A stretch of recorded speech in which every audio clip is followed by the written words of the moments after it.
নমস্কার, কলকাতা টিভি ডিজিটালে আপনাদের স্বাগত।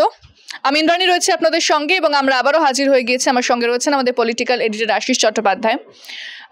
আমরা আজকে যে বিষয়টা নিয়ে আলোচনা করব সেটা হচ্ছে মহারাষ্ট্রে এই মুহূর্তে কি চলছে। যদি আমরা দেখি মহারাষ্ট্রে যে অজিত পাওয়ার, এনসিপি নেতা অজিত পাওয়ার, যিনি যার বিরুদ্ধে বেশ কিছু অভিযোগ ছিল, আর্থিক কেলেঙ্কারির অভিযোগ, এবং সেই অভিযোগ কিন্তু প্রধানমন্ত্রী নরেন্দ্র মোদী তিনি সরাসরি সেই অভিযোগ করেছিলেন। তারপরেই দেখেছিলাম যে কেন্দ্রীয় তদন্তকারী সংস্থা তারা তদন্ত শুরু করে, তারপরে বিজেপিতে যোগদান করেন অজিত পাওয়ার সমেত যে সমস্ত প্রফুল্ল প্যাটেল, ছগন ভুজবল যারা রয়েছেন তারা বিজেপিতে যোগদান করেন। তারপরেই কিন্তু কেন্দ্রীয় এজেন্সির যে দৌরাত্ম্য সেটা থেমে যায়। তারপরে আমরা জানি মহারাষ্ট্রে কি হয়েছে, অজিত পাওয়ার তিনি কোন পজিশনে রয়েছেন, কতটা তিনি নির্বাচন লড়েছেন, সবকিছুই আমাদের কাছে জানা আছে। তবে এবার যেটা জানা যাচ্ছে যে সম্পত্তি বাজেয়াপ্ত করা হয়েছিল কোটি কোটি টাকা, সেই সম্পত্তি তারা রিলিজ করে দিয়েছে এমনটাই বলা হচ্ছে এবং জানা যাচ্ছে তাহলে হয়তো তিনি ক্লিন চিটও পেয়ে যেতে পারেন, সেটাও ইঙ্গিত দিয়েছেন।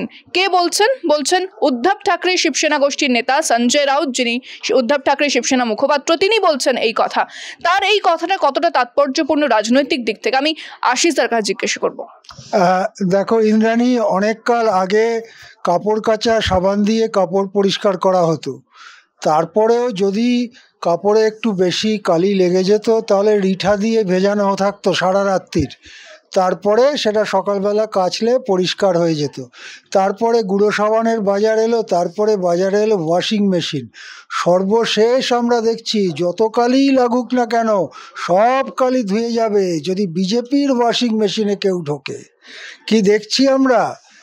1,000 কোটি টাকার সম্পত্তি বাজেয়াপ্ত। বিজেপিতে ঢুকেই অজিত পাওয়ার হয়ে গেলেন সাধু সন্তের মতো ক্লিন। তার সব বাজেয়াপ্ত সম্পত্তি ফেরত দিয়ে দিল ইডি। মামলাও হয়তো তুলে নেওয়া হবে, অন্তত বলা হচ্ছে তেমন কোনো অভিযোগ পাওয়া যায়নি। কেই অজিত পাওয়ার আমাদের মনে নেই? বছর খানেক আগেই খোদ প্রধানমন্ত্রী নরেন্দ্র মোদী কি বলেছিলেন 70,000 কোটি টাকার ঘোটালা আছে অজিত পাওয়ারের নামে। তখন লেগে পড়েছিল ইডি, লেগে পড়েছিল সব কেন্দ্রীয় সংস্থা। অজিত পাওয়ারের মুখটা তখন দেখলে না শুকনো মুড়ির কথা মনে হতো। অজিত পাওয়ারের শরীর রোগা হয়ে গেছিল, মুখটা পাংশু হয়ে গিয়েছিল। তারপরেই ডাক এলো, সে ডাক অদ্ভুত নিশির ডাকের মতো। অজিত পাওয়ার দল ভেঙে চলে গেলেন বিজেপিতে গেলেন, বাধ্য হয়ে থাকলেন। কোনো দর কষাকষি নেই, দপ্তর নিয়ে দর কষাকষি নেই, কতগুলো আসনে লড়বেন তা নিয়ে দর কষাকষি নেই। যা দিল বিজেপি তাতেই তিনি রাজি। জিতলেন, মহাজুতি জোট জিতল, বাধ্য ছেলের মতো উপমুখ্যমন্ত্রী পদে শপথ নিলেন। তার দুদিনের মাথায় ইডি বলে দিল ওই 1,000 কোটি টাকা যে নিয়েছিলাম তা ফেরত দিয়ে দিচ্ছি, ক্লিন চিট দিয়ে দিচ্ছি অজিত পাওয়ারকে। আমরা দেখে এই কথা ভাবছিলাম কোন আজব দেশে আছি যেখানে প্রধানমন্ত্রী নিজে বলেছিলেন 70,000 কোটি টাকার ঘোটালা। সেই প্রধানমন্ত্রী কি সুন্দর হাসি হাসি মুখে অজিত পাওয়ারের দিকে তাকিয়ে রইলেন, আর অজিত পাওয়ার সংবিধান সম্মতভাবে শপথ গ্রহণ করলেন। কি দেখলাম আমরা? প্রফুল্ল প্যাটেলের 300 কোটি টাকা বাজেয়াপ্ত করেছিল ইডি। কি অভিযোগ ছিল? দাউদ ইব্রাহিমের সঙ্গে যোগাযোগের অভিযোগ। কার বিরুদ্ধে? প্রফুল্ল প্যাটেলের বিরুদ্ধে। প্রফুল্ল প্যাটেলও ছিলেন ওই অজিত দাদা পাওয়ারেরই দলে। প্রফুল্ল প্যাটেলের মুখও শুকিয়ে গিয়েছিল, শরীর খারাপ হয়ে গিয়েছিল, সম্ভবত সুগারও বেড়ে গিয়েছিল রক্তে। তারপরেই ডাক এলো, বিজেপিতে ঢুকলেন। আজকে নতুন মন্ত্রিসভা গঠনের দুদিনের মধ্যেই প্রফুল্ল প্যাটেলও সাধুসন্তর মতো পরিষ্কার হয়ে গেলেন। তার 300 কোটি টাকার যে সম্পত্তি বাজেয়াপ্ত ছিল ফিরিয়ে দেওয়া হলো তাও। এরপরে কে? সম্ভবত নবাব মালিকের টিকিট দিয়ে অজিত পাওয়ার তাকে লড়িয়েছিলেন এই নির্বাচনে। তার জন্য জোটের মধ্যে চাপ সৃষ্টি করতেও পেছপা হননি। শিবসেনা শিন্ডে শিবসেনার পাওয়া বরাদ্দের একটি আসনে নবাব মালিককে দাঁড় করিয়ে টিকিট দিয়েছিলেন এই অজিত পাওয়ার। নবাবের মেয়ে সোনা মালিককেও টিকিট দিয়েছিলেন এই অজিত পাওয়ার। এবারে ভোটের পরে নবাব মালিক সেও হয়তো ছাড়া পেয়ে যাবে। তার বিরুদ্ধে কত টাকার অভিযোগ? ইডি শুধু বলেছে 1000 কোটি টাকার অভিযোগ।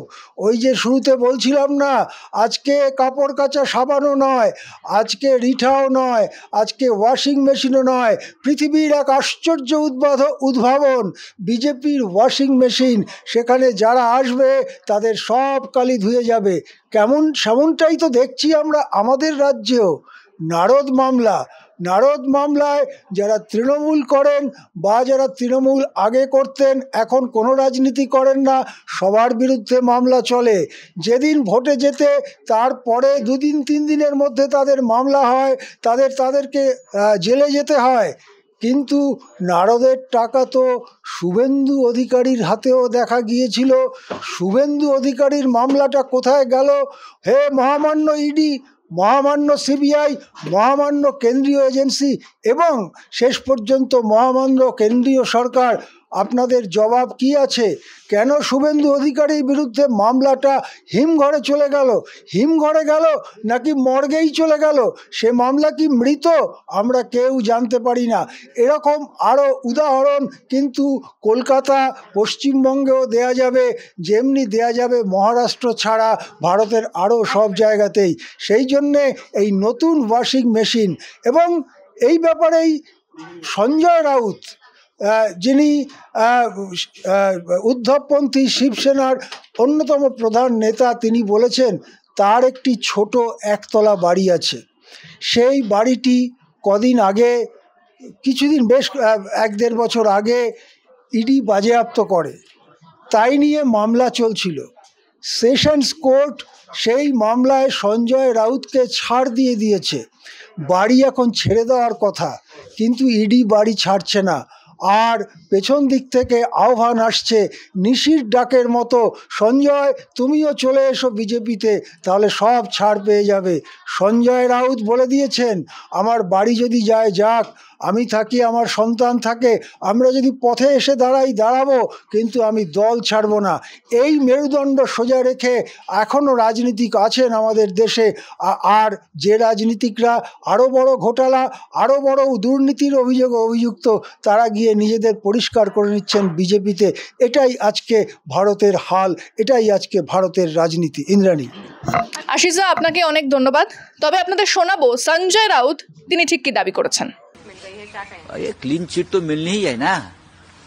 प्रफुल्ल भाई पटेल को मिली, अजीत दादा पवार को मिली, अब नवाब मलिक को मिलेंगी। बात ऐसी है कि 1000 करोड़ की बेनामी संपत्ति उनकी जब्त हो गई थी।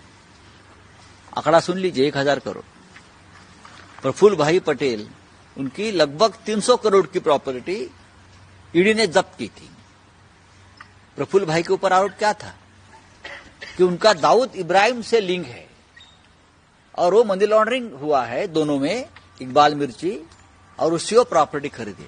हम बोलते थे गलत है, यह आरोप गलत है। अजीत पवार जी की प्रॉपर्टी भी जब्त की, मनी लॉन्ड्रिंग दिखाया, 1000 करोड़। दोनों सदमे में गए, प्रेशर में आए, उनका चेहरा उस वक्त देखने लायक था, लेकिन बीजेपी में चले गए।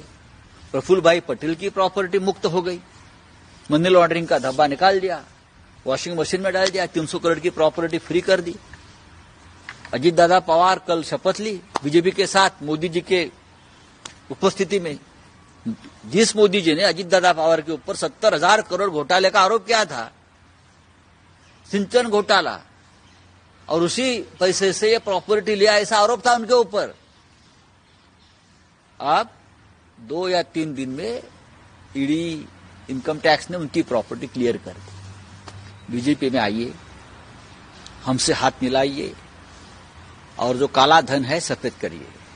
वहां पार्लियामेंट में 50,000 रुपए का एक बंडल मिल गया तो हंगामा होता है, या 1,000, 2,000 करोड़ का ब्लैक मनी से जो बनाई हुई प्रॉपर्टी आपने क्लियर कर दी। मेरा भी जिस घर में मैं रहता हूं, वो घर भी ईडी के कब्जे में है। मुंबई में, छोटा सा घर है, मैं रहता हूं वो मकान। कोई मनी लॉन्ड्रिंग का केस नहीं है, सेशन कोर्ट ने क्लियर कहा है। मैं बोल रहा हूं, मैं और मेरे बच्चे उस घर में रहते हो, वो घर क्लियर कर दीजिए। मुझे बोलता है बीजेपी में आइए, ये खेल चल रहा है। हमने कहा आप लीजिए घर, मैं पार्टी नहीं छोड़ूंगा। हाँ, ये खेल चल रहा है इस देश में। ईडी, सीबीआई, इनकम टैक्स क्या कर रही है? अजीत पवार को 1000 करोड़ में क्लीन चिट, प्रफुल्ल पटेल जी को क्लीन चिट, नवाब भाई मलिक को क्लीन चिट, क्योंकि उसने पार्टी बदली। আপনারা শুনলেন সঞ্জয় রাউত তিনি ঠিক কি বলেছেন। আজকের আলোচনা আমরা এখানেই শেষ করছি। অন্যান্য খবর এবং গুরুত্বপূর্ণ খবরের জন্য নজর রাখতে হবে Kolkata TV digital, Kolkata TV পর্দায় রাত দিন 7 দিন।